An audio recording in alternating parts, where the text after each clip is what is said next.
And, how do I put things have changed so much in terms of Chicago's relationship with Springfield. Uh, I mean, if I go just think about when Mayor Rahm was the mayor, it's so drastically different.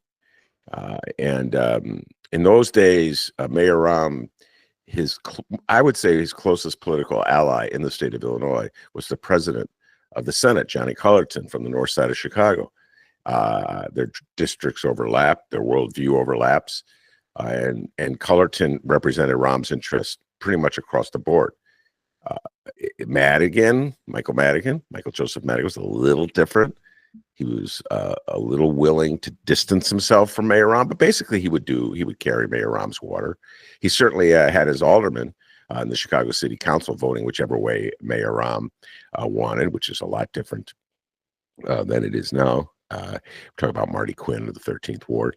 So it's right now, the disdain for Brandon Johnson is so strong and so prevalent, D, that I don't believe anyone in Springfield is willing to represent Brandon's interests. And I think Mayor Johnson really hurt himself with one of his first initiatives, one of his first pleas to the state had to do with financing a Chicago Bears stadium, which was like, it just goes to show you how thankless it is, Mayor Brandon Johnson, when you make appeals to the middle, because that was part of your strategy, again, of appeasing the corporate community in Chicago, like the Rahm crowd, that you were not an alien radical leftist like Ben Joravsky, that you were distancing yourself from your CTU roots, and you were willing to do the old-fashioned give money to rich people who don't deserve it. And nobody met him there, D. Nobody from the corporate community has rewarded him for selling out and betraying all the values that he supposedly believed in. You know what I'm saying? They just said that we have no interest in funding a Bear stadium. And I know that if it was Mayor Rahm or Mayor Daley, it would be a totally different response. And probably when Mayor Alexi is in charge in 2 years, or whatever person they get to replace Mayor Rahm, we'll get a more gracious welcoming. So yeah, I don't know who's going to support Mayor Brandon Johnson when he goes to Springfield, D. And I'll tell you what, J.B. Pritzker's not sticking his neck out for him. That much we know. But we don't even know if J.B.'s running for re-election, D. He may kick into his presidential campaign. We all know he's going to be running for president in 2028. The issue is, does he want to be governor while running, or does he want to be completely free of any obligations? So I just can't see any success coming out of this one, D. I'm sorry to say that, because they need $300 million to pay that pension obligation. So you know what? Here's my recommendation, Mayor Johnson. Do what Mayor Rahm and Mayor Daley do, and do what every general manager in the NBA does. Pay for today with tomorrow. Just trade some future draft choice from 2020, from 2029, from 2035, whatever. Metaphorically speaking, to raise the money to pay the bills. Now listen, 2035, I have this draft pick. Sure, I'll be dead and gone way by then. But listen, take this trade and then give us your guy. Come on. Yeah, come on. And then who's the guy that goes, oh, that's a deal? Who's that guy? No, they're called geniuses. Like the general, oh my God. Benji the bookie, Moise, I see you guys out there. They love the general manager from the Oklahoma City Thunder because he's accumulated so many draft choices. He's a genius. Thankfully, they no longer use the chess metaphor because it's so annoying. He's playing chess, Ben, and everyone else is playing checkers. They don't do it anymore because even they are annoyed by that metaphor. I mean, sure, we'll all be dead and gone by the time when they're good, but they'll be good, all right? We won't get to see any of it. We'll be gone, but hey, it'll be good because of that future draft pick in 2063. Yeah. That second round pick he got in 2033. Oh, my God. Come on, Moise. Come on, Benji the bookie. You know it's absurd and ridiculous. Go ahead. It's great to have you here. It's great to be here. Thank you. Speech. Incredible. And by the way, I was trashing billionaires, but you're one of them, and I like you. They're not all the way that I presented them. You are a billionaire, are you not? I am. They love billionaires, but The View. what about Mayor Rahm? Let's see what he has to say now. I've heard he's been wanting to weigh in here. Let's see. Look, in 7th grade, if I known that I could have said the word they and got in the girls' bathroom, I would have done it. Yeah. Maybe you got a point, Brandon. Oh yeah, no, Brandon has. Take maybe out of that sentence. By the way, did I send you the clip of Mayor Rahm getting ripped By that lady? Oh my God, that podcaster took her. Mayor Rahm didn't do his homework in this one. Do you have the clip, by the way? No, we don't have the clip. Go Google lady eats Rahm's lunch, and I'm sure you'll find it there just fine. That's correct. So, yeah, I'll just riff a moment on a clip we don't have. Great moments in Ben Joravsky's show podcasting. I didn't send him the clip. I wanted him to play. That's okay. It's all right. Doesn't matter. I know it by heart. I've sent it and shared it with so many people. So Mayor Rahm is usually very sophisticated when it comes to dealing with the media. And he limits himself to those people who will laugh at his jokes and tell him how smart he is. And just sit and look at him with that awestruck view that the mainstream Chicago media spent like the entire Rahm era looking at him. Oh my God, you're so smart. I love you. But he went on this podcast, the Jen Walsh show, and he started trotting out his trans jokes, which worked so well on the Billy Maher show. And this lady just totally trashed him. She actually F-bombed him, D. She F-bombed Rahm. He was like, hubba, you could say that? And go check it out, Lisa. If you can see through, and there are some people in the media who see through Rahm's bullshit, you will appreciate it. You will appreciate how full of it he is, how he flip-flops from one day to the next, whatever he needs, his needs may be, to try to show how smart he is in politics. So first he was for trans rights, now he's against trans rights. First he was for immigration, now he's against immigration. Whatever he needs, he'll go there. And this lady called him out on it. Excellent job, Jen Walsh. All right, now to the news in the state of Illinois.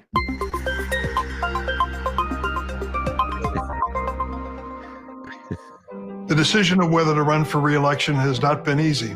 I truly love the job of being United States Senator, but in my heart, I know it's time to pass the torch. Ben, please stop crying. We have a show to do. We'll get through this. I know you're very sad about this news. Oh, my goodness. All right, so let's move on to the news of Illinois. We've been talking about it all month, and the rumors were true. Long time Democratic Illinois Senator Dick Durbin announced this week that he is retiring and will not be running for re-election. The decision of whether to run for re-election has not been easy. I truly love the job of being United States Senator, but in my heart, I know it's time to pass the torch. So I'm announcing today that I will not be seeking re-election at the end of my term. The people of Illinois have honored me with this responsibility longer than anyone elected to the Senate in our state's history. I'm truly grateful. I've given over half of my life to House and Senate congressional service. I've always tried to stand up to power on behalf of the people of Illinois and our country, but none of it would have been possible without my wife, Loretta, our kids, Christine, Paul, and Jennifer, and my energetic and amazing grandchildren. The following comes from, that's right, Shia Kapos in Illinois Politico. Excellent work this week, Shia.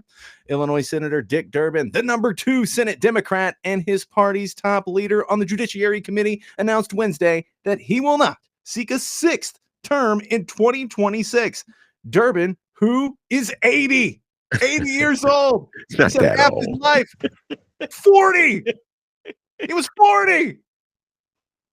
He confirmed what many Democrats have expected for months, if you ask me, years, maybe 10, because he's 80, that the veteran senator would step aside after 3 decades in office. And wouldn't you know it, he even made a video of his announcement and posted it online. Where'd it go? To the Illinoisans who gave this kid from East St. Louis a chance to serve, Thank you for supporting me through the words and actions over the years. Now that I have this announcement behind me, I need to get back to work. Wait, what work? You just retired. Oh, I see. You still have a term to. I'm like, what work? What do you got to go paint the house? I don't understand what work. Yeah, like they interviewed him in his backyard. Now get out of here. I got to go mow the lawn. By Now- the way, I have a stunning confession to make, D. Let's I hear know I cut you off, but No, I it's got fine. to say this. And it's an embarrassment. I, who knows everything about everything, must admit, I did not know until that moment. He's from East St. Louis. Yeah. You knew that? Yeah. I think you've mentioned it before. Oh, God, I can't remember anything. I'm losing my mind. The mind is a precious thing to lose. Downstater. Downstater. What high school did he go to? Do you know? I don't know. East St. Louis High School. We'll have our St. Louis. we'll have to have our news team look into that. Okay, get the guys. How about this one? Oh, for 10 trivia points, Ben. For 10 trivia points, what NBA star went to East St. Louis High School? He was drafted #1 in the draft years ago. NBA player? Yep. Did he go to Loyola? Nope.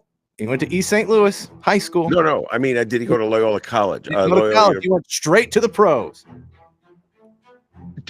No, you're telling me Daryl Dawkins is from East St. Louis? You were so close. It's Darius Miles. Oh, you're right. How could I not forget? I apologize, Darius Miles. Right after Kevin Garnett went in, you went in. Excellent, D. Darius Miles. I want to say graduated in 1999. Wow, excellent, man. You got me with that one. Excellent, that's good.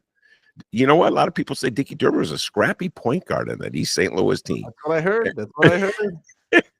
I did not know. Sorry about that. I always thought he was a Chicago guy. I know you come from you were living downstate when you first ran for office, but for some reason in my mind I thought, he was from Chicago and he moved downstate.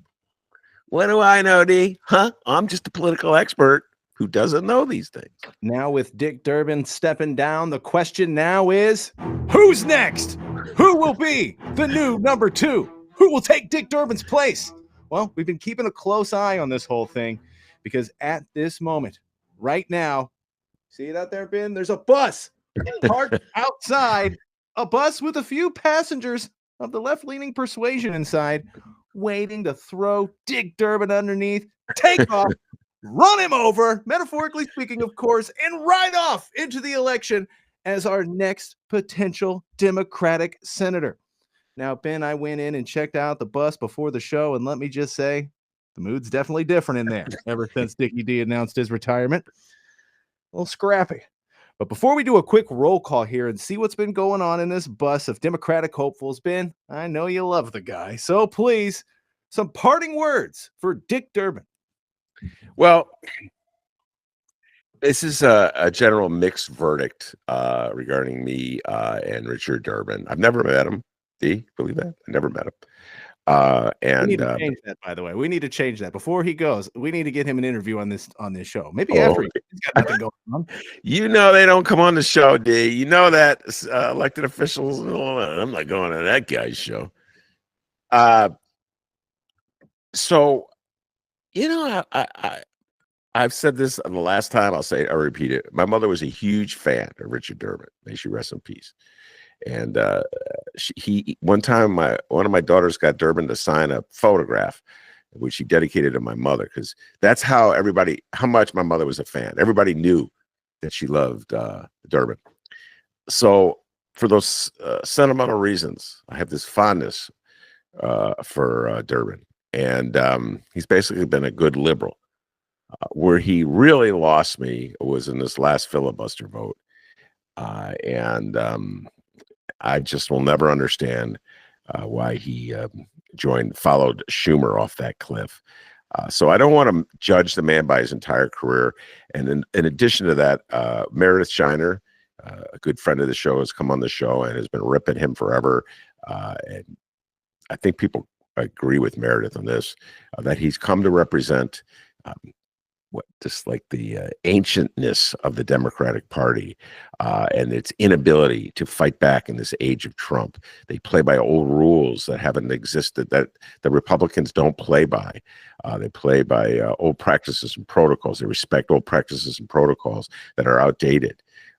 It's almost like somebody, think about this, a boomer who still uses AOL. Just think about that. Like, if you know anybody who still uses AOL as Who is that? Who could that be? I don't know. Think about a boomer who still gets newspapers delivered to his home. You know what I'm saying, D? And think about a boomer who loves Break Up to Make Up, thinks it's the greatest song even today. Just think about a boomer who talks about Norm Van Leer, number 2 for the Chicago Bulls, 1977 playoff game against Portland. You know what I'm saying, D? Think about a boomer like that. And that's the kind of, like, that's where Dickie D is. So, yeah, I guess he kind of outlived his usefulness to a certain degree. And it's time that he move on. But I get that sentimental attachment. It's really hard for me to shake. I'm like that, D. I get these sentimental attachments. So put up with me, lefties. I know you're just getting irritated when I say anything nice about Durbin. But I don't know, man. He was a good congressman back in the 80s, you know? So that doesn't that mean something, D? Does that mean nothing? From East St. Louis, the greatest point guard to ever come out of East St. Louis. Okay, just made that up. I didn't even know if he played basketball. So didn't even know he was from East St. Louis until you told me that. So I'm eager to turn the page, so to speak. But you know, got a sentimental attachment to the man. What can I tell you, D? I'm not unlike you voters in Chicago who still love Daley. Don't act like you're better than me, Chicagoans. Okay. I'm just honest about my sentimental attachments. And 30 years he's been in. I've been doing some research. So far, you're in the clear, Durbin. So far, you're in the clear. I'm looking it up. Madigan, all that stuff going on. He was in there for a long time. If you did something, Durbin, I'm going to find out. I'm just saying. All right? Before you go and off to the sunset and all that. No. We're going to find out if you did something. That's a long time. 30 years, Ben. I think that's one thing about him. You got to like about him. He come from Illinois, but he's not corrupt. So give him that. Give him that, D. I know he's won me over with that downstate thing, but I gotta call balls and strikes here. I'm gonna be looking into you, Durbin, before you go. Don't worry. We may Ben. We may have a scoop. I don't know. We may find. I don't think we have a scoop in that front, but we had a different scoop. A different scoop.